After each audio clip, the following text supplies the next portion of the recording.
Hello everyone and welcome back to the Ryan Retro channel. A few days ago I shared a video showing you how to fix the sound of the Retroid Pocket 5, and that video got a lot of comments. Most of them were very positive, talking about how the sound update made a huge difference, and I'm very happy to share that with you and help you. But some comments expressed concern about how convoluted the setup was, and about how you had to run a script and how you had to do that every time you restarted the device. Well, I'm here to tell you today, you no longer need to do any of that stuff. You just need to install the app, copy and paste one sentence, and then you're good to go. So let's run through the new, simpler method. So head on over to this GitHub page in the description of the video. This has been made by Cococo3K, the same person who made the original fix, and as of just 1 hour ago, he has released version 0.3. So if you come over here under releases and tap v0.3, you will see he has fixed lacking bass on the right speaker, which was a common complaint I saw from a few users. He improved the output volume, which was also causing some kind of crackling sounds when it was a little bit too loud, less compressed output on higher gains, and that will result in having more room to further increase bass presence with the dynamic bass James DSP effect, so we'll look at that too. So what you need to do is just come down here and find the APK file, JDSP4RP5 app, v0.3 APK. So let's tap on that to download it. You will get a message that it's downloading here, and when it's done, you can tap open. Just like any other app, we're now going to tap the install button. Once it's done, you can open it up, allow notifications, and you'll see this interface. So we're going to go ahead and tap the first option here, install bundled James DSP Manager, the P-Bone, v1.6.8. Tapping on that, we're going to need to go into the settings and allow this app to install another app. So let's just simply tap this toggle box here and then press install. That will be done in just a couple of seconds, and we can now open the new app. Once again, press allow, and if you followed my video last week, this is going to look very familiar because it is the same app as last time. So if you go back to the Chrome browser where you downloaded the file and go back by swiping from left into the middle, you will actually find the instructions by Cococo3K himself. And you can go through these instructions and follow them to install the app. But I will of course run through them with you now too. So just like last time, we're going to grab these 3 sliders and drag them to the right hand side. The first one will already be done, so just take the second one and the third one and move them up to the right side. Next, we need to enable the EQ, so let's come down to Arbitrary Response Equalizer and tap the little toggle next to that. Now just tap anywhere inside this line, and here is where you can mess around with the EQ settings. But thankfully, it's already been done for us, and we just need to copy and paste a sentence into here. So let's tap this Edit as String button, tap inside the text field to open it up. We're going to delete everything out of here, and now come back to your web browser. Here you will see the settings we need in this gray box. If you just tap these 2 little squares over here, that's going to copy it to the clipboard, then come back once again into the app here, and we need to paste it. So either tap here with the little paste icon in your keyboard, or we can do it the old-fashioned way by holding our finger down and then tapping paste.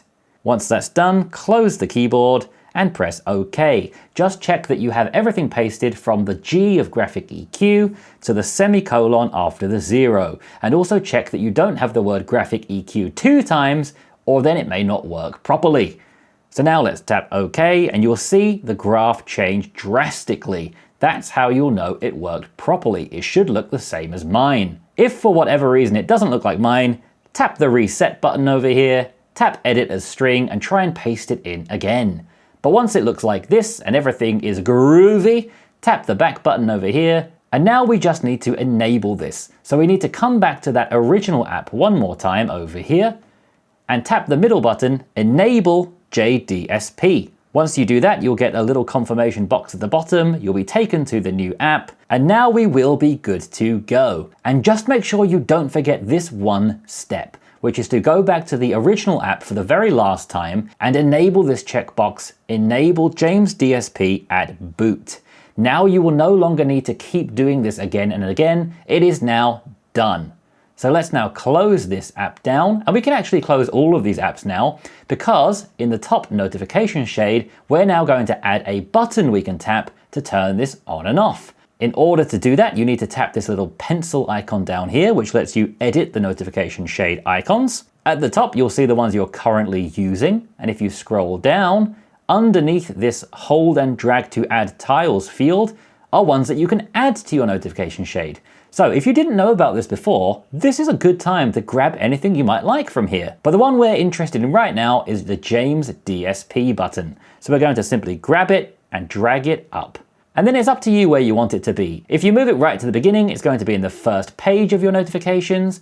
If you'd like it a little bit later, simply move it somewhere in the middle. It's completely up to you. Just for the sake of this demonstration, I'm going to make it the very first option in my notification shade. And once that's done, just back out of this and you're good to go. And you'll see right here, James DSP is on and it's the first option I have. So now let's test it out. And for dramatic effect, I'm going to start with it off.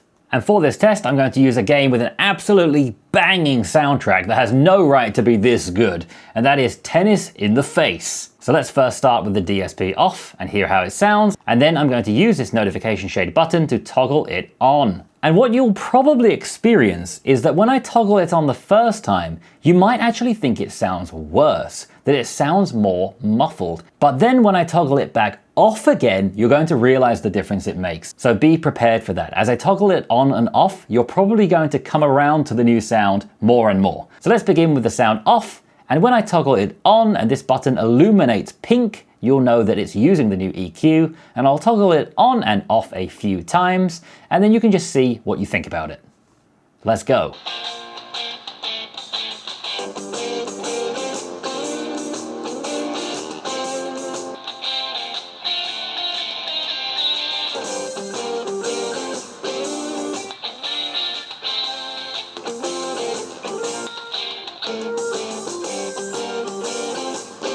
Now, I don't know about you, but after toggling that on a few times, I don't want to turn it off again. So thankfully, if you follow this guide, it will now be on by default every time you restart your device.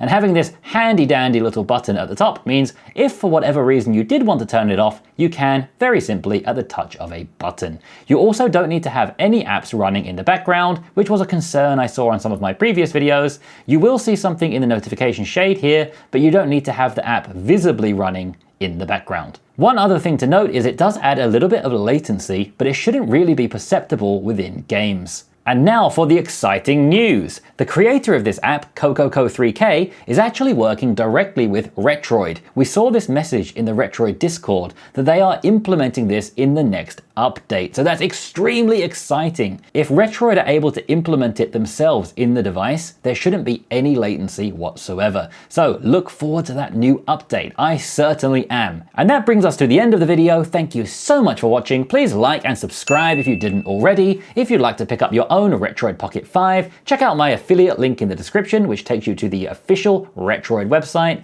the same place I got this one. I would like to say a huge thank you to the Patreons who have supported me this past month. Thank you so much, and I'll see you again tomorrow for yet another Retroid Pocket 5 video.